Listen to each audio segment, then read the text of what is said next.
తెలంగాణలో భూముల విలువ పెంపుకి రంగం సిద్ధమైంది. రేపటి నుంచే పెరిగిన ధరలు అమల్లోకి రానున్నాయి. ప్రాంతాల వారీగా రేట్ల పెంపు ఉండబోతోంది.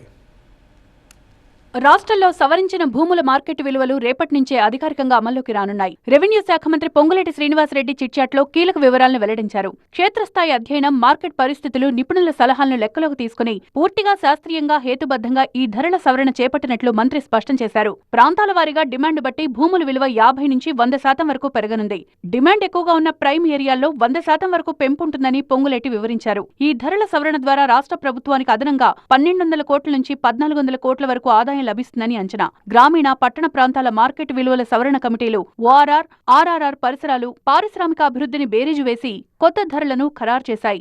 గత ప్రభుత్వ హయాంలో ఎలాంటి క్షేత్రస్థాయి పరిశీలన లేకుండా అశాస్త్రీయంగా ధరలు పెంచడం వల్ల అనేక సమస్యలు తలెత్తాయని మంత్రి విమర్శించారు. వాస్తవ మార్కెట్ ధరలకు, ప్రభుత్వ విలువలకు మధ్యున్న భారీ వ్యత్యాసాన్ని సరిదిద్ది భూ లావాదేవీలో పారదర్శకతను పెంచడమే తమ ప్రభుత్వ ప్రధాన లక్ష్యమని పేర్కొన్నారు. ఇప్పటికే అధిక ధరలున్న ప్రాంతాల్లో ఎలాంటి పెంపుదల చేయలేదని పొంగులేటి వెల్లడించారు. రిజిస్ట్రేషన్ ఛార్జెస్ సైతం పెంచే ఆలోచన లేదన్నారు.